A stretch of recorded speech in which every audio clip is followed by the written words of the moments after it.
Good evening, good afternoon, my dear brothers and sisters. Akala ko po linggo. So, nasanay po akong 6 p.m. Hapon pa pala. We wish to welcome all of you together with our Cathedral Rector, Monsignor Rolando de la Cruz, together with the Cathedral staff and family gathered here.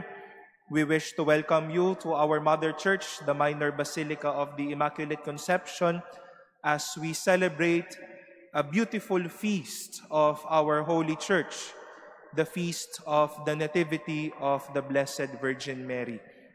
In this Mass, we also remember with much sincere prayers some priests from the Archdiocese of Manila celebrating their presbyteral anniversary today.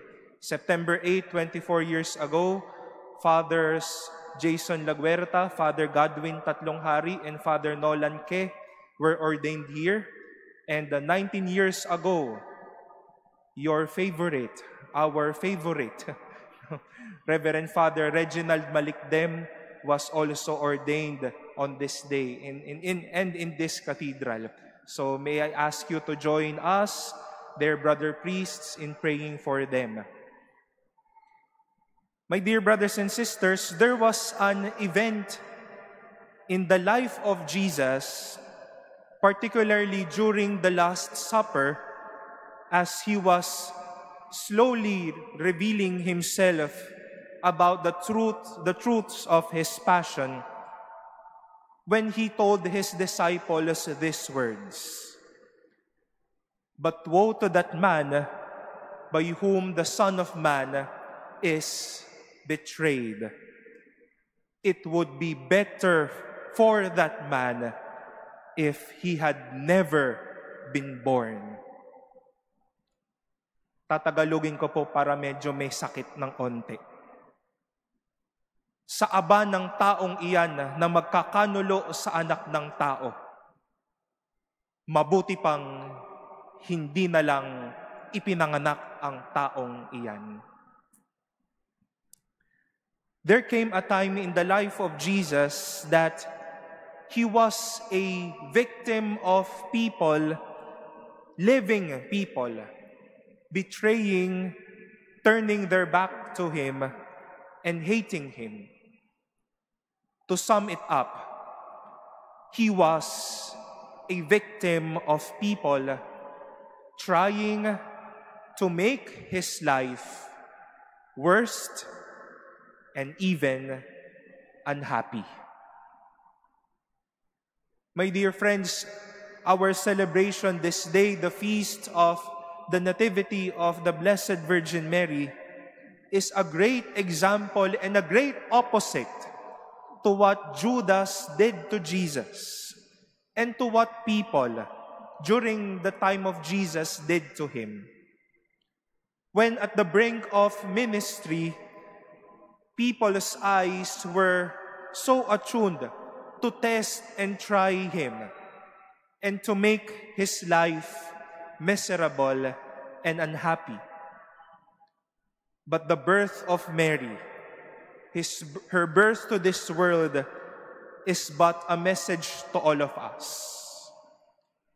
We were born to make each other's life happy. Ipinanganak tayo upang magbigay ng ligaya sa bawat isa. Natural at totoo na ang lahat ay may dahilan bakit tayo ipinapanganak at bakit po tayo nabubuhay. It is basic to our catechism. Nabubuhay tayo dahil inaalam, minamahal, at pinaglilingkuran natin ang Diyos. Nabubuhay tayo dahil may mga pangarap tayong inaasam at may mga pangarap din tayong binubuhay. Ipinanganak tayo dahil alam natin may plano ang Diyos sa atin. Ipinanganak tayo at nabubuhay tayo dahil may gustong ipagawa ang Diyos para sa atin.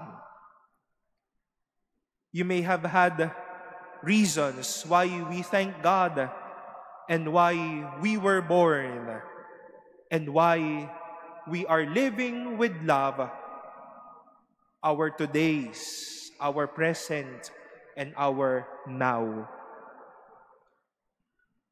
Naniniwala po ba kayo at meron po ba kayong mga pinanghahawakan na dahilan bakit po tayo patuloy na nabubuhay ngayon?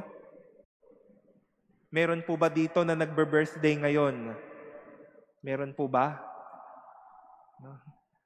Sa mga nagbe-birthday ngayon o sa malapit na nagbe-birthday, maliban sa +1 ng edad, ano po ang dahilan bakit happy ang birthday?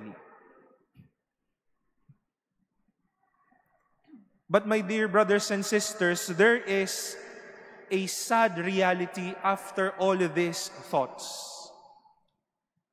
People would tend to forget that we were born to make each other's life happy.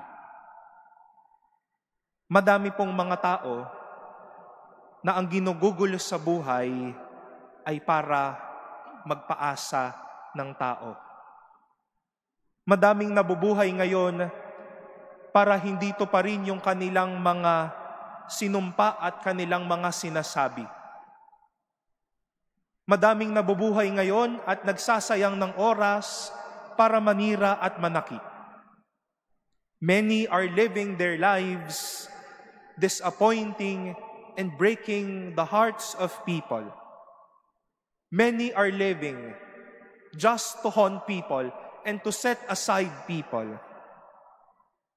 Many thought that the fulfillment of their living and the fulfillment of their birth in this world is to disappoint, to make others as an object of their laughter,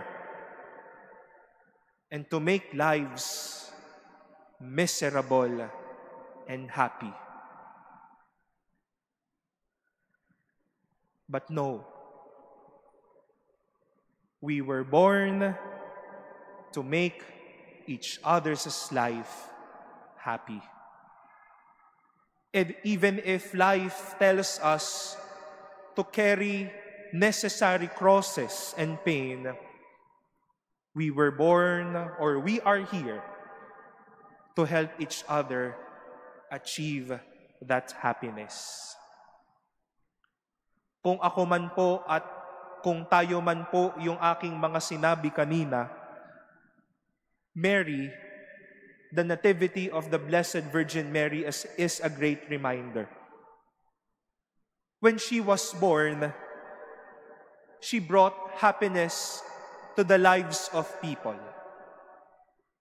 From Anna and Joachim, to Saint Joseph, to the shepherds, witnessing the first days of the Messiah, to the Magi, to the guests during that wedding at Cana, and eventually to every one of us here. She was born to put that beautiful smile that you have now. She was born to give the happiness that you and I long for. She was born to let you enjoy the consolation that she is carrying and she always and wishes to offer. Nothing else but her Son. Mary was not born to threaten everyone by telling us, "Oh, ito na yung anak ng Diyos. Kumanda na yung mga tao dyan at pasisindakin kayo ng taong ito." No. Mary came to this world not to threaten, but to enlighten our minds and our hearts, to hope, to joy, to peace, and to faith that has a name and a face. Namely, Jesus.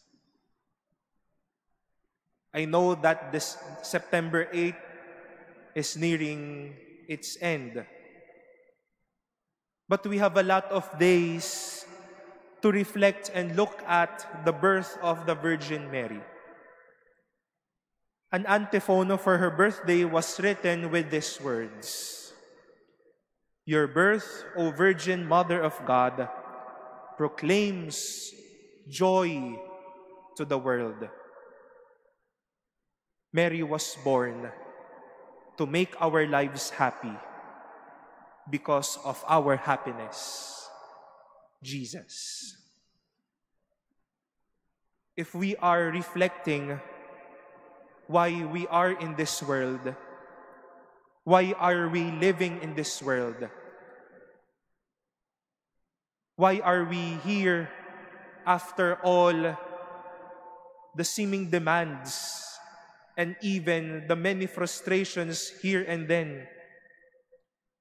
Why are we still breathing our best kahit ba sabihin natin na parang ayaw na natin? We live to proclaim joy, to make each other's life happy. At masabi natin na hindi naman ako masaya. Pero tignan po ninyo yung katabi ninyo, yung mga mahal ninyo sa buhay. They were born for you, to help you attain and embrace happiness, to let each and every one of us experience the blessings of God and the consolations from God. My dear brothers and sisters, we were born to make each other's life happy. We are alive because it is our mission to share the happiness and be the happiness as well for ourselves and for others.